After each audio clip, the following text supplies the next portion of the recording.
Hey, I'd like to welcome you to another episode of Mission Matters. My name is Adam Torres, and if you'd like to apply to be a guest in the show, just head on over to missionmatters.com and click on Be Our Guest to apply. All right, so today is a very special episode. We have Jonathan Shroyer on the line. He is an author in one of our upcoming books and also a podcast host on our network. I'm thrilled to have Jonathan on the show. He's also the Chief Customer Experience Innovation Officer over at Arise Gaming. Jonathan, welcome back. Thank you. Thanks for the opportunity, Adam. I always love to be on your shows and listen to all the different viewpoints from the other guests you have. So it's an honor to be here. Man, Jonathan, I'm listening to your intro and it gets longer and longer. I'm like, come on, podcast, book, like what's next? At some point, I obviously worked in Arise Gaming, but you got a lot going on and we're thrilled to work with you and excited to go further into the book, the podcast, Arise Gaming, what you're doing there. I know you also have some other things going on. So we'll talk about all these things, Immortal Studios. But before we do that, we'll start this episode the way that we start them all with our Mission Matters Minute. So Jonathan, we at Mission Matters, we amplify stories for entrepreneurs, executives, and experts. That's our mission. Jonathan, what mission matters to you? It's pretty simple for me, Adam. It's the same one I shared last time. Is when I was a young boy living in Texas. I grew up in a small town. I love technology. As I graduated high school, there were not opportunities for me to engage in tech and have tech jobs. So naturally, I went to school and I moved to the tech hub. And 20 years later, I started a company called Officium Labs, which was later acquired by Arise, where the whole goal was to put a tech job in every community and give the individuals that live in those communities the opportunity to live where they want to live and have a purposeful job to get excitement and grow and learn in their career. So that's the mission that matters most to me. Fantastic. Let's start towards the beginning. Like, how did you know you wanted to be an entrepreneur? Like, what was it for you? I think all throughout my career, I was more about security because I grew up under the poverty line with my family in Texas. And so the first part of my career, I didn't know I was going to be an entrepreneur because I was worried about security. So I was worrying about, hey, how do I make sure that I have money in the bank for 6 months, for 12 months, for 18 months, and so forth? What ended up happening is as I joined these larger, wonderful companies, I started to see that I was different. Like I would say, well, why don't we do this? Or what about this? Or have we thought about this? And sometimes that would create tension. And what I realized is big companies are amazing out there to help the world run. But to reach my full potential, I had to break out and do my own thing and trust myself. And that's what I always say about founders is like, if you believe in yourself, then you're going to accomplish anything that's in front of you as a founder. And so later on in my career, when we moved to San Francisco, I was like, I should give this entrepreneur thing a shot. So I started off with Postmates, being their head of CS and their VP of Ops there, kind of taking them from, 10 markets to 40 markets and so forth. And then I got the itch and I was like, hey, I could do this. I could found my own company. That's what I did. But for me, it was all about growing and stretching myself, taking my ideas, believing in it, and bring people along for the ride, and ultimately driving value to the market. And what I like about your story is that you built on your skill set. Like there's different ways that people obviously enter being an entrepreneur, entrepreneurship. Some people are accidental entrepreneurs like myself. They didn't really know they were going to be an entrepreneur and then they ended up being one. Some people were born entrepreneurs like, I can never work for anybody. I just can't do it. Like it's not my thing. And then other individuals, what your earlier years, it's almost like you went through kind of an apprenticeship of sort, like in learning different things and building on skill sets. Am I off on that? No, I think it's right. I mean, one of the things I did when I was 21 is I built a 20-year plan. And as part of that 20-year plan, hold on, you were 21, you built a 20-year plan. It's the way my mind thinks. I know it's different. My wife often says that I'm a little bit different. But I built this 20-year plan. And so I set goals for personal, for professional, as well as like, physical, mental, social, spiritual, all those types of things. But the goal that I had was like, how do I get to a position by the time I'm 41 to be a CEO? And so what I did is, along with, the security component that I mentioned earlier, I was like, what roles do I need to have along the way to position myself to be a CEO? And so oddly enough, that kind of the pathway wasn't as straight and linear. It was up and down and around. But when I was 41, that's when I started Officium Labs and I founded it as the CEO. And having been in finance, having been in operations, delivery, having worked in training, having engaged and worked with HR, all these key fundamental roles to run a company, I positioned myself well. And then I found a founder who complemented me where I wasn't the strongest so that we could run the company from the get-go super successfully. And I think it was in our second month, we were profitable. And the first 2 years, we made 10 million in gross revenue. So I Wow. really do think that having built that plan out, and it worked for me, it doesn't work for everybody, but having built that 20-year plan out and sticking to it and checking in with it Mhm. positioned me to where I could launch Officium and have a successful run at it. It's an amazing story, and one of execution, one of planning. And I love that you emphasize the planning. I mean, I've interviewed thousands of people, and I don't think I've heard somebody say they've done a 20-year plan at the age of 21. I think the age part is extremely sophisticated or important to kind of highlight the age part, because when I was 21, I think I might have a 5-year, but I was not going for 20. But it makes sense though. And along the way, I'm guessing that maybe some of the things that you put in that plan didn't maybe turn out exactly like you wanted to, but you adjust, right? Like you make different things based off of what's going on. Yeah, I mean, I think you have to think about it as broad goals and milestones and not as acute milestones and acute goals. If you say, I'm going to do this, that would drive you crazy, right? Yeah, it would drive you crazy. But if you say broadly, I need to learn about finance. Broadly, I need to learn about operations. Broadly, I need to learn more about emotional intelligence. Broadly, I need to understand my own identity, who I am and who I am not.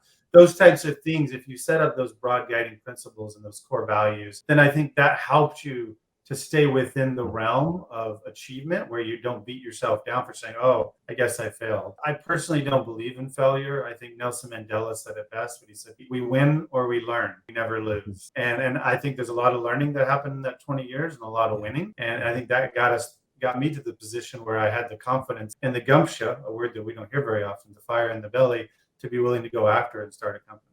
That is a word we don't hear very often. I want to jump around a bit. Let's fast forward a bit. So Officium Labs, like how did you know, which has now been acquired, right, by Arise Gaming, but how did you know at that time that like, okay, this is the idea. This is the one that I want to go after? So I was sitting on my armchair in the family room and I was thinking about the future of service. I closed my eyes kind of in a meditation state. Because I find that's when you can be your most creative, when you're relaxed, kind of meditating. I envisioned a world that was globally connected and that had bidirectional value between the hubs and the nodes inside of the world. I opened my eyes and I looked down and I saw my router, my internet router, right? And immediately what I recognized was that was the future of service. This internet router sends data all throughout my house. It's connected. There's a main hub, there's nodes, and then people use it. Depending on how well the speed packet is, the download, the usage of it, they get value from it, right? And then there's bidirectional value between the network and the user. And so I thought, well, what if you build a network where there's bidirectional value between the client, between the worker, and between technology? And I was like, I think that's the future of service, and that's what the market needs. And if you can prove that, as well as prove that customer service and customer experience is a profitable experience, then I think that's where the magic is. That kind of ties into the book that we'll talk about in a little bit, is asking yourself simple questions or thinking about simple concepts and then figuring out how to build a business model around it. And so when I came up with that idea, then I said, well, let me go to the market and test this out with people I know. And so I started talking to some people and they're like, hey, I want to hear more about this. And so we have 5 customers in 2 months. We were profitable in the 2-month time period because it was the right time. It was pre-pandemic, but it was the right time for folks that were really interested in a new way to think about service, a way to differentiate their product, and a way to really build their muscles inside of the company. And spoiler alert for those that don't already know, A Future of Service is also the name of Jonathan's podcast. So that's where it comes from. It comes full circle. So now you're going a little bit further down the path. Okay, so Officium Lab starts, it's profitable year 1. Like, what was your execution, or what was the plan for growing that originally to where it was at now, ultimately before being acquired? Well, how did that look? It's an interesting story. A lot of founders might have an idea of like, oh, let's go be $1 billion unicorn. Yeah. Or, oh, let's go make $100 million. Yeah. Scott and I had a different. Sounds good, right? It's like, it sounds good. Let's go do it. Sounds great. But Scott and I had a slightly different point of view. So our point of view was, let's build a sustainable company that brings value to everyone that's engaged with it, that is based off a set of core values. So we set 5 or 6 core values at the beginning of the company. And we made a commitment, no matter what we changed in the company, we'd always stick to those core values. For us, that's how we started the company. We didn't know if the company was going to be a $10 million company, a $100 million company. That was what the experiment was about. Wow. And so as we continue to grow and we brought in people that believed in the vision, people that believed in the values, as the business grew, it grew much faster than we ever expected.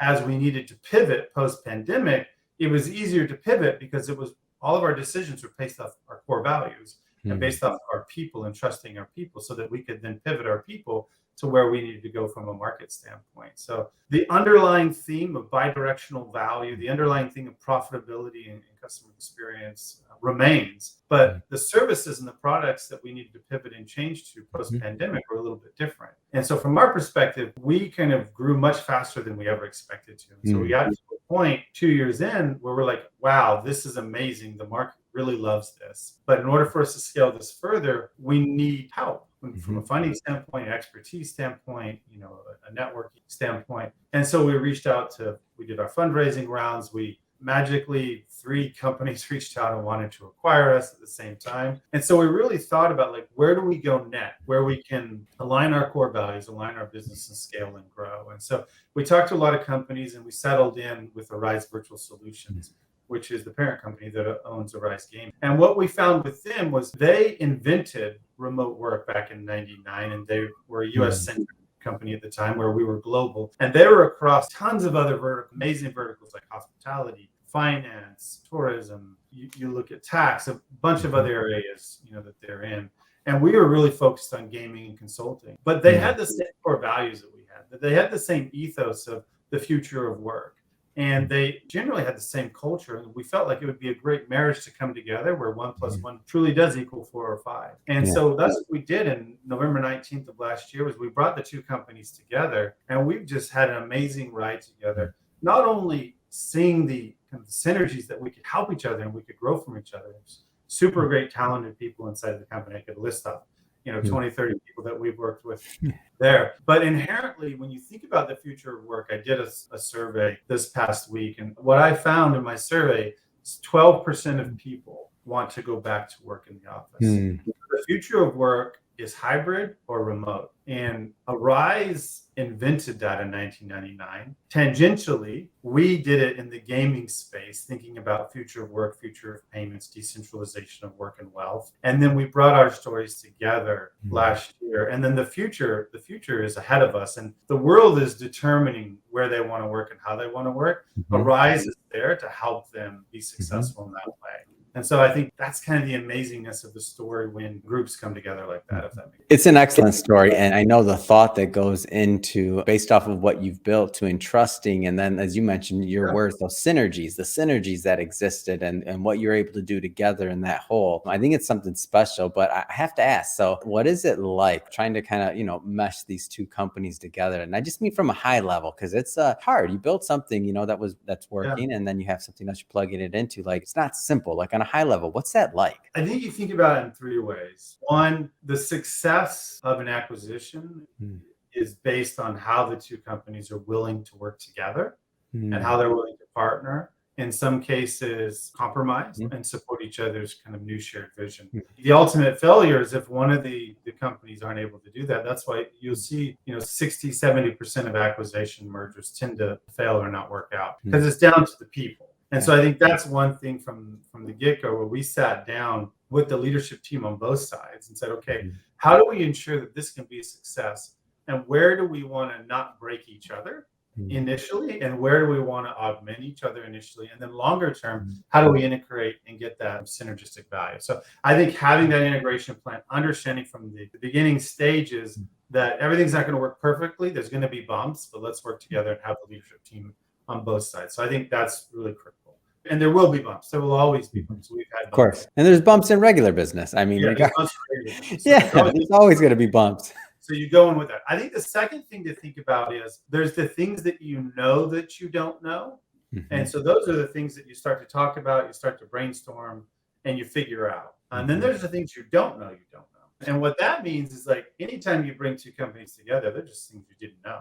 Like, it's like when you get married, there's, no matter how long you date, whoever your partner is, when you get married, there's just things that come out that you didn't know, right? And it's the same case in a merger. And so it's how you respond to what you know and how you collaborate, partner, you build that trust, you build that respect. Those are kind of the 3 elements that I think make a successful merger and acquisition. And I think that's what's helped us to be successful, is navigating all of those strong people on both sides, willing to partner together, sometimes having a little fire in the belly and passion, sometimes having cooler minds, but figuring it out and then partnering together and making the magic happen. And that's what I feel really confident we've done with Arise Virtual Solutions and Arise Gaming is we've been able to do that, and we will continue to be able to do that. But those are the kind of 3 tips that I would give people as they think about merging companies.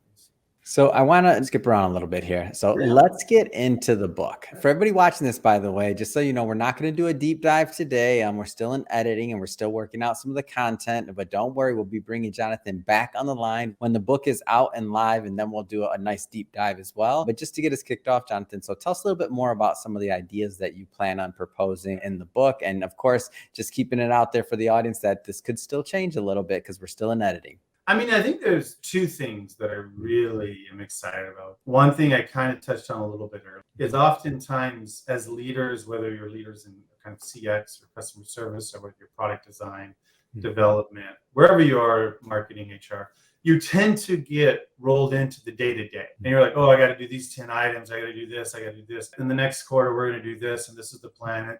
You really get into what I like to call the beta state of mind, where you're action than you're doing. But what I find in order to build that future that's going to be valuable for you, valuable for your customer, is you have to get into the alpha state of mind. You have to get into the creative, no boundary state of mind. And so in order to do that, what you need to do is you need to stop. You need to segment some time and ask some simple questions, because those simple questions will lead to kind of that next generation of innovation. What I often like to ask people to think about is like, what needs to happen in 5 to 10 years in your industry? And what are the simple questions that you need to ask now to solve for that? And leave it at that. We're not going to give away the book. There's a lot of good content in there. Yeah, we'll cut it there, but we got more to talk about, so I'm not worried about that. More to talk about. The podcast. Come on, man. When I spoke with Matt Cook, our director of agency, and I was like, Jonathan's going to be launching a show on our network. So Mission Matters Podcast Network, for those of you out there that haven't heard, I was thrilled and excited. And then when I saw your topic, I'm like, and then the cover, come on, best cover. Oh wait, if any of your other hosts are listening, not the best cover, but kind of the best cover. The podcast. First off, what was the vision? What was the vision behind the subject matter and the content? So what I've been seeing in my 25 years in services is that there's an amazing amount of talent that's out there that talks about service, that's passionate about service. But what I find is that they don't hear from each other very often. And I also find that they hear, and when they do hear from each other, it's more in acute fashion of like service leaders talking to service leaders. So what I wanted to do when I thought about the future of service, I said, let's bring in design leaders, let's bring in dev leaders. Let's bring in CEOs, CFOs, CMOs, let's bring in services leaders, because that's the entire customer journey, right? Everybody touches the journey. It's just not about services. Let's talk to them about what does the future of service look like? And then what's the force multiplier that's going to make that happen? And then what are their key insights that they can share with their peers, whether it's peers inside of their own kind of sector or vertical or peers outside of their vertical? Because what I find, you go to conferences, you talk to great leaders that have great ideas, or even thought leaders and influencers, is they're thinking about something that you haven't thought about. And so if the podcast can bring that together, it's a 15-minute segment, so it's easy to do for a run, a little walk that you're doing, you're winding down for the day. It'll give you that thinking time to say, oh, wow, I didn't know that somebody in marketing thought about it that way. I need to talk to that person. Or, oh, that's a great idea. Let me go spend some time thinking about that. So that's the idea behind the podcast, is to help people think differently, to think broadly, and then to determine more acutely how they can apply to get greater value inside of their business. Now that you're on the other side of the mic and you're talking to others, is there anything that has happened so far? And I know some of the episodes you recorded haven't been released yet, but it's okay. You can spoiler it. Is there anything that surprised you about being the host? Like just experience or feel or anything that you weren't expecting that you're like, oh, wasn't expecting that? So innately, I have a statement that I love that I didn't come up with, but I love it. It's called People Do Business with People. And what I have noticed, a very refreshing way, is like 90% of the podcast guests are talking about the importance of people, the importance of engagement, the importance of relationships, the importance of empathy, and those types of things. And I found that to be very refreshing. And they talk about it in a slightly different way, right? Though we'll have a podcast that will come out in the next few weeks that talks about every customer wants to be treated like they're a VIP, right? That's a slightly different approach than one that's come out earlier from Mary about the human experience is the future augmented by data and technology. And, we've got a couple other that are coming out, but it's all surrounded about everything that's on the periphery is going to be value add. But that engagement with the person, those have been the really amazing conversations. And to see the passion that people have, regardless of their position, about making this happen. And then making sure that when you think about the power cores at a company, like who's making the decisions, right? Are we ensuring that the human experience, the people experience is being engraved inside of that decision-making complex, and that language is being leveraged? And I think that's been refreshing, and I'm excited to get more and more podcasts. I think we have 10 in the backlog. I've got 6 or 10 more coming up in the next couple of weeks. But it's going to be amazing. So definitely, please subscribe to Spotify, subscribe to the Apple, listen to the podcast. I think everyone's really.